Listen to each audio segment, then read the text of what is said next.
तो रुको जरा, सबर करो। बोला धक्का बुक्की नहीं करने का, आराम से लेने का। हाँ, तो चलिए शुरू करते हैं। So hey guys, welcome to the session of Target Olympiads. Today we are going to be doing the chapter Evolution and आज हम लोग सब टॉपिक करेंगे वो है Evolution of a life form. Then हम लोग Evolution के evidences को जानेंगे।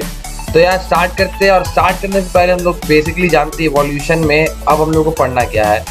तो यार अभी जब हम लोग करेंगे ना, हम लोग बेसिकली मेन Evolution के बारे में जानेंगे, Evolution होता क्या है एंड जो भी Evolution है वो हमें दिया गया था गिवन बाय चार्ल्स डार्विन। ठीक है, चार्ल्स डार्विन, यही हमारे इवोल्यूशन के बारे में हमें सारे नॉलेज दिए है, जिनकी अपनी बुक भी है जिसमें उन्होंने बताया कि उन्होंने कैसे काम किया, अपना वर्क किया। ठीक है, देखते हैं हम लोग आगे चार्ल्स डार्विन के बारे में। तो इन्होंने बताया कि हमारे बॉडी में हम लोग का इवोल्यूशन हो रहा है, ग्रेजुअल इवोल्यूशन हो रहा है। और इवोल्यूशन हो क्यों रहा है? तो ये इवोल्यूशन इसीलिए हो रहा है टू हैंडल द डिफिकल्टीज। ठीक है, तो difficulties given by the climate, the temperature, उस डिफिकल्टी को हैंडल करने के लिए हमारा इवोल्यूशन हो रहा है। एंड इस इवोल्यूशन में सरवाइव कौन करेगा? सरवाइव वही करेगा जो फिट है। एंड इसको मैं आपको एक एग्जांपल से समझाता हूँ। फॉर एग्जांपल, फिट किसको हम लोग बोल सकते हैं? Fit depend upon the test, fitness depend upon the test.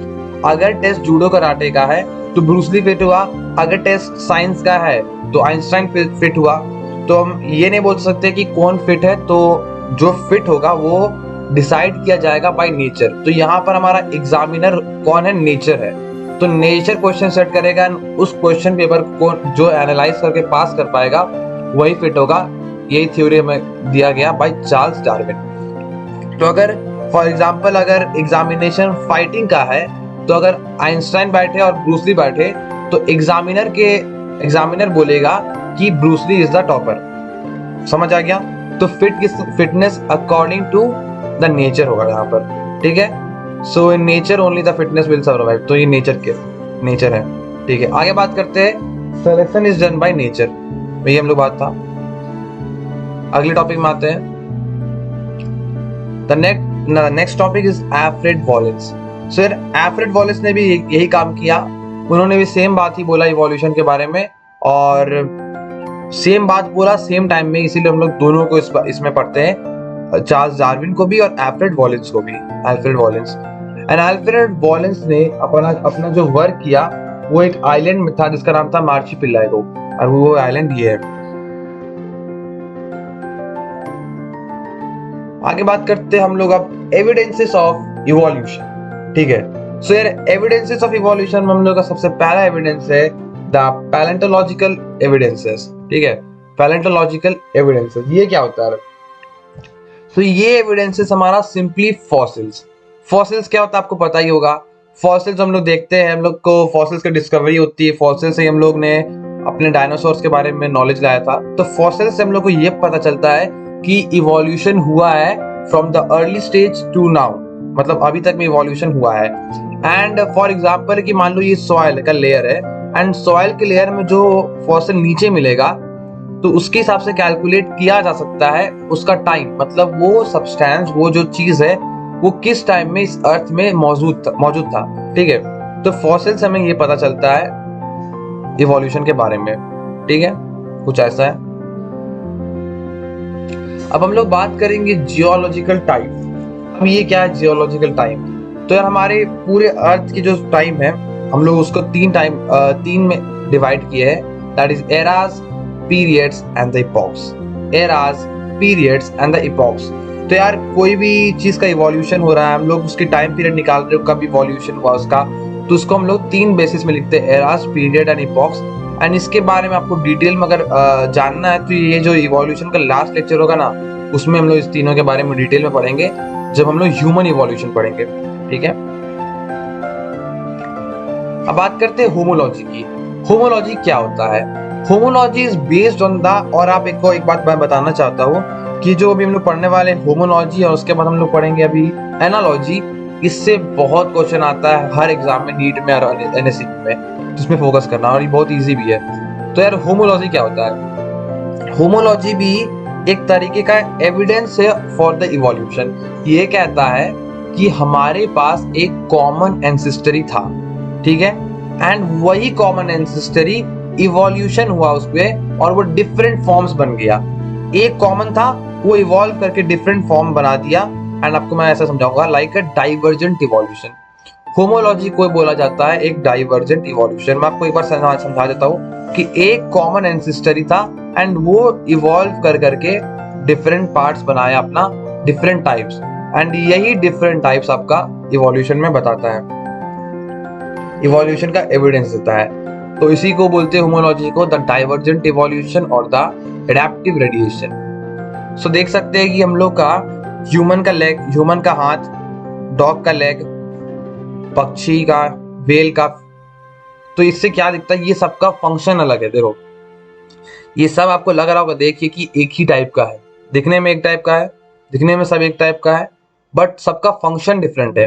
तो मतलब होमोलॉजी क्या होता है, जो दिखता एक ही टाइप का है, सिमिलर लुक है बट फंक्शन डिफरेंट है। Look similar, function different is the homology.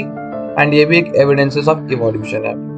Just इसके हम लोग अपोजिट में बात करते हैं, दैट इज एनालॉजी। एनालॉजी क्या होता है, organs are different in the basic structure but their function are similar. मतलब यहाँ पर क्या हो रहा है, फंक्शन सिमिलर है, स्ट्रक्चर डिफरेंट है। ठीक है, यहाँ पर क्या है, functions are similar and structure are different. It is also known as adaptive convergence. हम लोग ने फिजिक्स में रे पढ़ा होगा, डाइवर्जेंट रेस, कन्वर्जेंट रेस। ठीक है, तो it is also known as adaptive convergence और एनालॉजी। इससे बहुत क्वेश्चन आता है। आगे बात करते हैं एनालॉजी स्ट्रक्चर।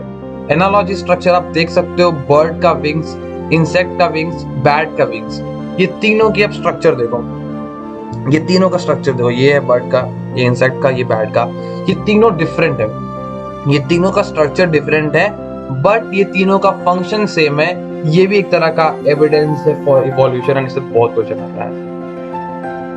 हम लोग अगले टॉपिक में बढ़ते हैं, that is evidences of evolution. Evidences of evolution, देखो एविडेंसेस ऑफ इवोल्यूशन का हमारा लास्ट टॉपिक है ये एम्ब्रियोलॉजी। एम्ब्रियोलॉजी, ठीक है, एम्ब्रियोलॉजी क्या होता है, तो इसके अंदर हमारा 5 पॉइंट आता है। पहला, homology of early embryonic development. So यार ये क्या कहता है कि जब कोई फर्टिलाइजेशन होता है तो जाइगोट बनता है, जाइगोट बनता है, जाइगोट डिफरेंशिएट होता है, उसमें मल्टीपल डिवीजन होता है, देन वो ब्लास्टुला बनता है, देन वो ब्लास्टुला बनता है, देन वो ब्लास्टुला जो बनता है वो 2 लेयर का बन जाता है फाइनली, उसको बोलते हैं हम लोग गैस्ट्रुला, गैस्ट्रुला बोलते हैं।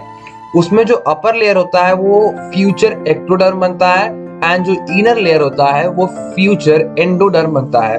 तो ये हमारा पहला एविडेंस ऑफ एम्ब्रियोलॉजी का इवोल्यूशन का। ठीक है, दूसरा बात करते हैं homology of embryos. Homology of embryos हमने ये कहता है कि हम लोग ये डिफरेंशिएट नहीं कर सकते हैं कि ह्यूमन का एम्ब्रियोज और एनिमल का एम्ब्रियो में, मतलब कि सारे ऑर्गेनिज्म का एम्ब्रियो लगभग सिमिलर दिखता है। इससे हम लोग इवोल्यूशन को शो कर सकते हैं, ये एक इवोल्यूशन का एविडेंस है। ठीक है, अगला बात है हम लोग रिकैप्सुलेशन थ्योरी। रिकैप्सुलेशन थ्योरी में बेसिकली एक सिंपल लाइन है एंड ये theory is given by Haeckel. इसमें लाइन दिया हुआ that life history recapitulates evolutionary history. तो यार हमारा लाइफ का जो हिस्ट्री है वो रिकैप्सुलेट करता है इवोल्यूशन का हिस्ट्री का। आगे बात करते हैं रेट्रोग्रेसिव मेटामॉर्फोसिस। ठीक है, एक सेकेंड, रेट्रोग्रेसिव मेटामॉर्फोसिस।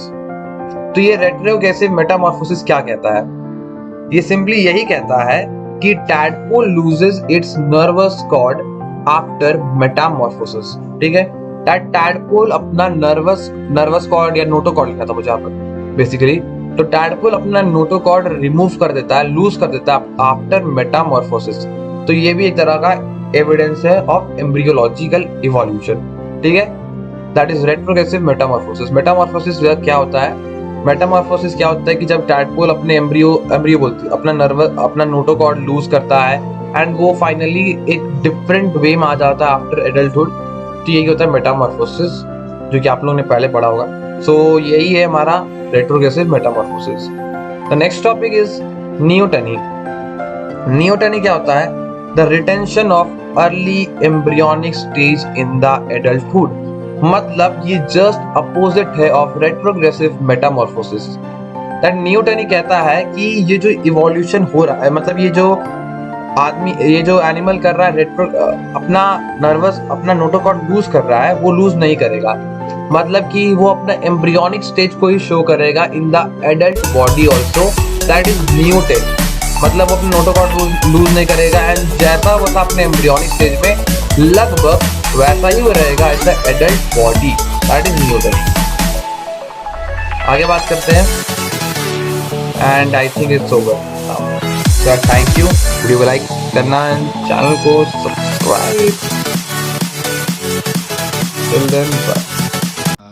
अब आए ना लाइन पे, वो चूना लगा दिया।